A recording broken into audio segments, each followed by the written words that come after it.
dear listeners, and welcome back to yet another episode. Believe it or not, it is another episode of Open Book, Open Mind. I am, as always, your host, Edgar Shepu. And this is an episode that I have been anticipating for a few weeks at this point, whilst dreading it to a certain extent. We're going to push the boundaries a little bit more. We're going to keep exiting the comfort zone.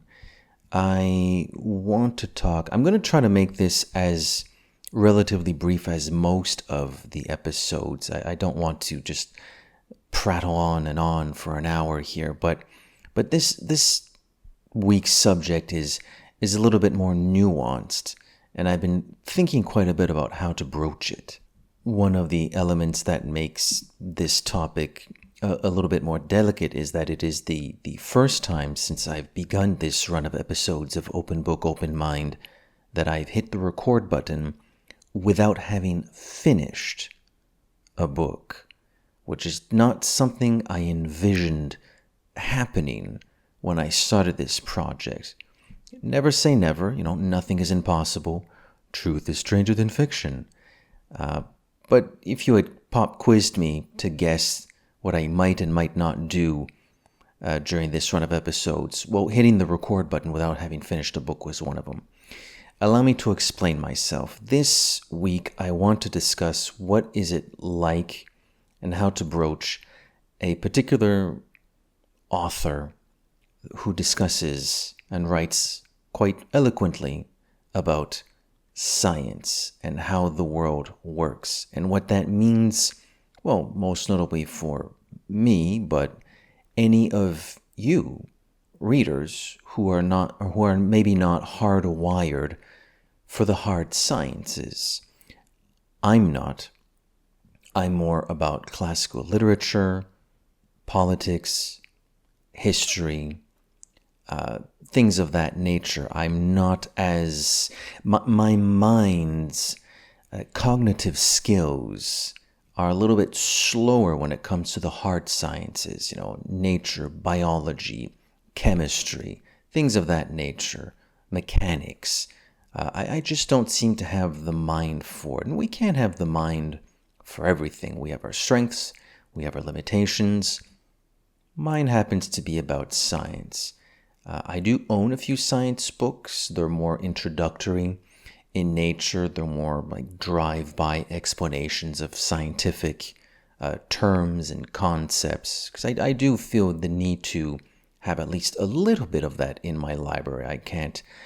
I feel, just speaking for myself, it would be somewhat foolish to forego any texts that dissect and discuss and try to make as simple as possible and easy to understand the hard sciences. So I do own a few, but I picked up a couple over the past month or so, and at the time of this recording we're in a heat wave in summer of 2025.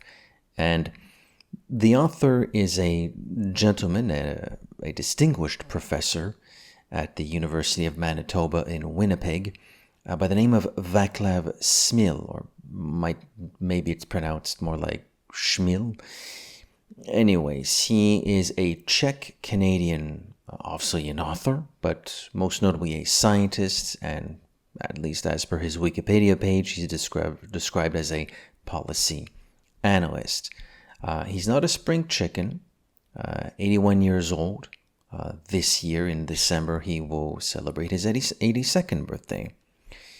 Born during World War II in what is today known as the Czech Republic. Father was a police officer, mother a bookkeeper, interestingly enough, since he's a published author these days. And he grew up in a rural, mountainous region in what is today the Czech Republic. And that allowed, as someone who had to chop wood to keep the house home, this gave him supposedly a very early personal introduction to the concept of energy and the ecology and the use of the natural world to create energy for human purposes. where am I going with this? He is, yes, a professor, published author. I believe he's published over 40 books. And one of his what am I saying? See, that's how accustomed I am to discussing literature as opposed to anything else. I'm calling his books novels, which they are most certainly not. But a few weeks ago, at the time of this recording, I decided to buy a book that I believe, certainly the paperback version I own is a 2022 edition. I don't know exactly when the hardcover was, but it's called How the World Really Works. And I have not finished the book. I am in the midst of reading the third chapter. It's not a particularly long book. I believe even with the index and with the notes, which are quite extensive, I must add. I don't even think the book is 300 pages, or maybe it just flirts with 300 pages, but that's with the index and with the notes at the end. I think the actual text is barely 200 pages, but it's certainly quite replete, abundant, resplendent, bountiful, with a lot of information. And I had heard about this author. I had heard about his books. I purchased another one just the other day called Size, How Size Matters and Dimensions, sizes of economies, sizes of trees, sizes of maps, sizes of mountains, from the minuscule to the inconceivably large. I read that book's introductory chapter. Quite interesting. I'm interested in diving into that one deeper, but I'm about halfway through How the World Really Works, and the premise really spoke to me when I cracked it open to get a little taste of what it is. And that reading the first few pages really was what encouraged me to purchase the book.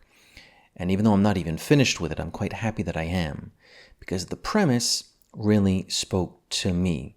Why me? Well, what was I saying a few moments ago? My brain doesn't naturally gravitate towards the hard sciences. And the premise of How the World Really Works is, well, a lot of people, myself included, don't really know how the world really works. Where does our food come from? Why do we think that it's so easy to do an energy transition for, net zero greenhouse gas emissions by the year 2040 or the year 2050 or perhaps 2060, depending on what country maybe we're talking about? I believe in Canada, here in Canada, we keep claiming that we're going to try to do it for 2050. Do we really understand what that means?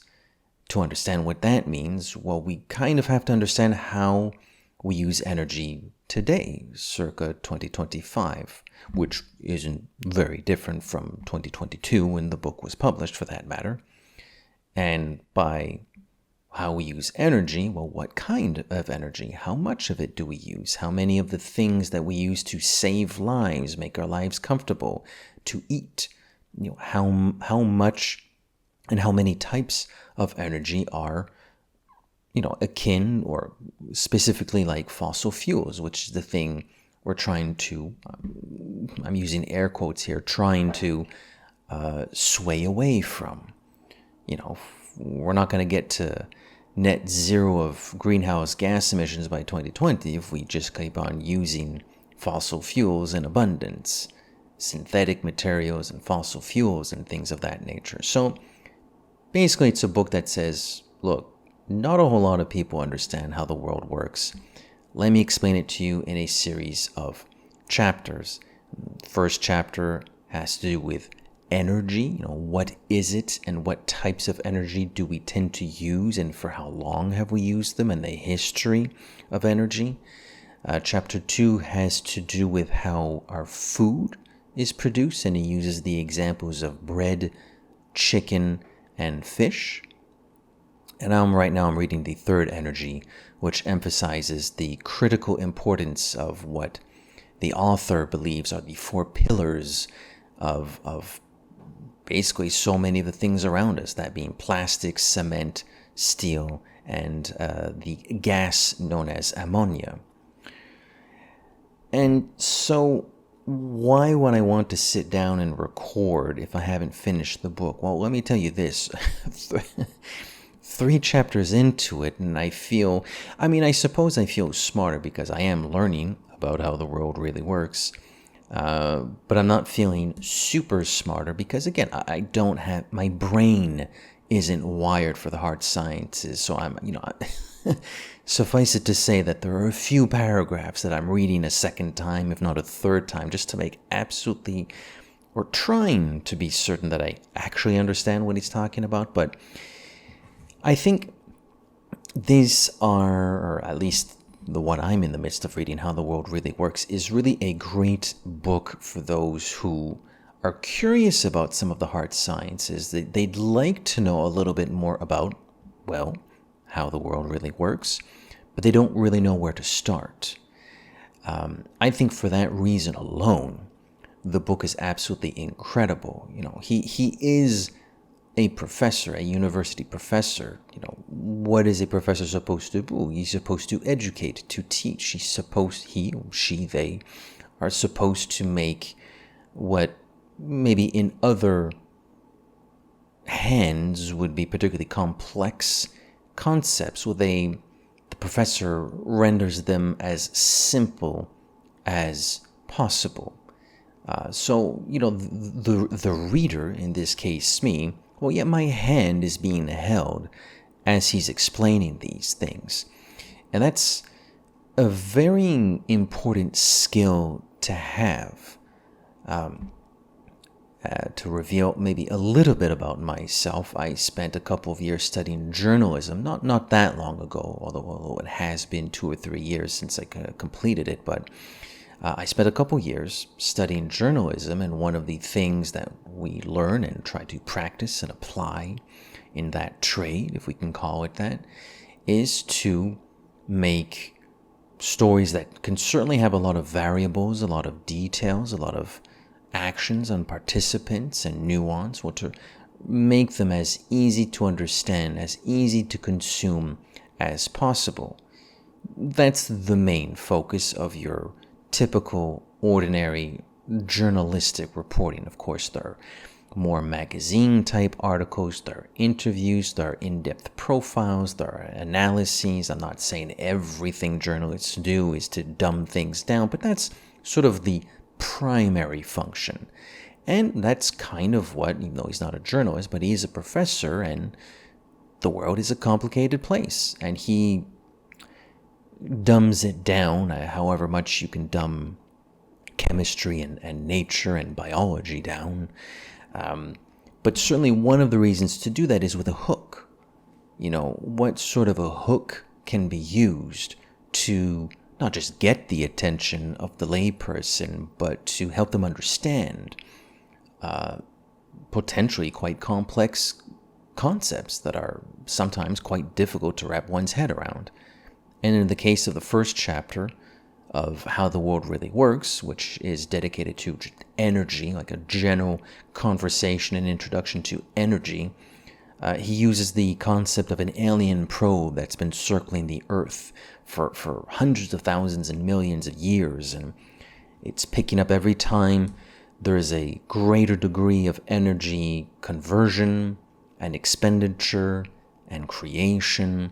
The probe picks up that data and relays it to its alien masters, which is kind of an interesting concept. So this alien probe circles the Earth's globe for several millennia, and it notices, the heat and the energy that small little algae, I'm not sure how to say that, in the water millions of years ago, what they give off. And then, the fish started leaving the water, and you had bipedal creatures that were giving off more heat and energy, and new things would grow, and nature would evolve, and that gave off more energy, and then societies would be formed, and someone created fire, which is energy, and then agriculture, and then the Industrial Revolution, and so on and so forth. You catch my drift, but that's kind of his way to explain how energy has evolved. Energy is energy.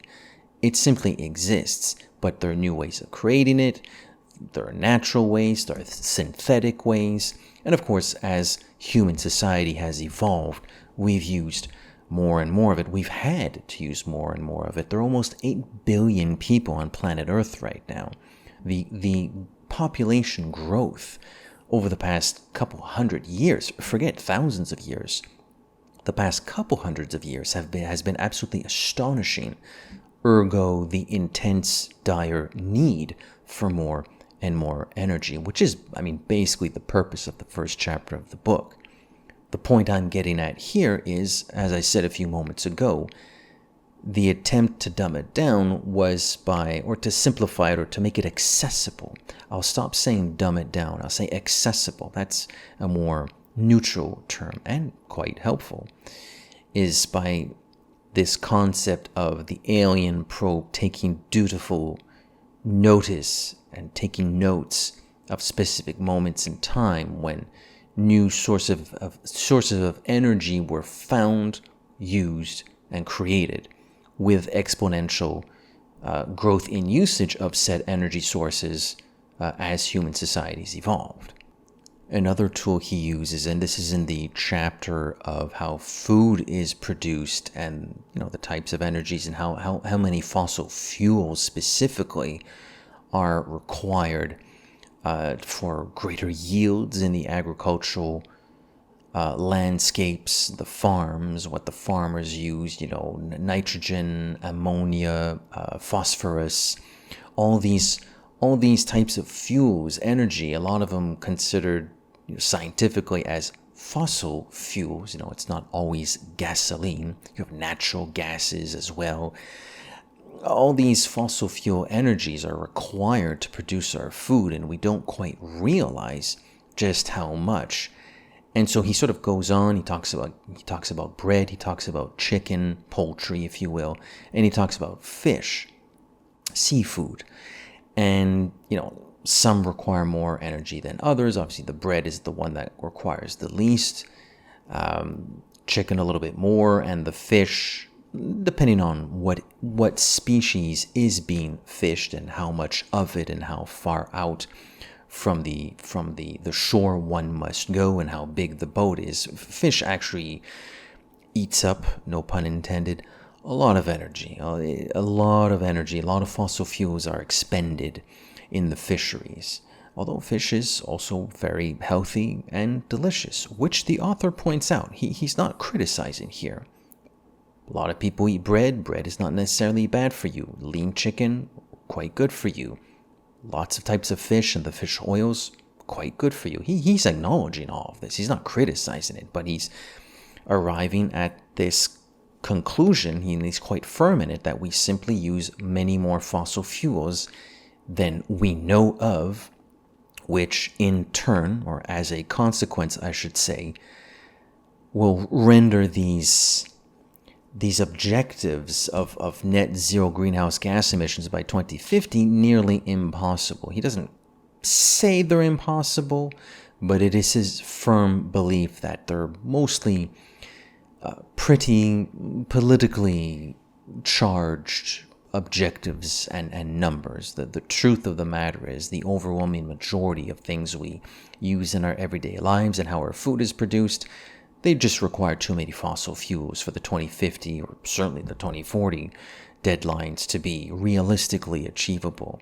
The shift in our behaviors and how we use land and how much we consume and how we would need to change our consumer habits and how we would need to change how we use the land, they would have to be so stark. The hard right turn or the hard left turn would have to be so intense and stark. Vaclav Smil doesn't really see how we're going to make those 2040 and 2050 targets, or the 2060 targets for that matter. He just doesn't see it. And one of the things he does in the food chapter is that he, with respect to the amount of diesel fuel that is oftentimes used to produce this food, he'll say, this type of food requires about 1/3 of a bottle of wine. This one requires about half a bottle of wine. This one requires 3 bottles of wine. Just again, making these notions accessible. And that's a great skill to have. It must be easy. I would think it's easy for an expert in a field to get sort of caught up in the nomenclature of said field. What Vaclav Smil does, and does quite well, at least through 3 chapters anyways, is making very difficult concepts I find difficult, quite accessible. The other element of a book like this, and there are surely others, it just so happens that I've decided to read Smil's How the World Really Works, and after which I'll read his Size. That's the literal title of the book, Size. Well, how should one react to something like this? Because Smil he's not a pessimist. He's not a pessimist, but he is what I would describe as brutally realistic. If one is an idealist, if one is a romantic and likes the concepts of net zero emission, which is a very honorable, altruistic thing to attain, it absolutely is. But, slogans are easy to say. Working to hit targets is another matter altogether. I would say that the idealists and the romantic out there, I suspect that if they chose to pick up this book, they wouldn't find it very fun. They wouldn't find it very amusing. Again, not because the author is a pessimist. He agrees that we need to consume less energy. He agrees that we could maybe consume a bit less meat. He agrees that there needs to be a shift. It's just, we're not going to do it in 25 years. Or at least he doesn't think we're going to do it in 25 years. He's quite convinced of that. He doesn't... the way he writes about it and the way he brings it up every now and then, and I'm only 3 chapters through it, he seems pretty convinced that there's no way we're going to hit that target by 2050. And, to be fair, in his defense, he backs it up with the data.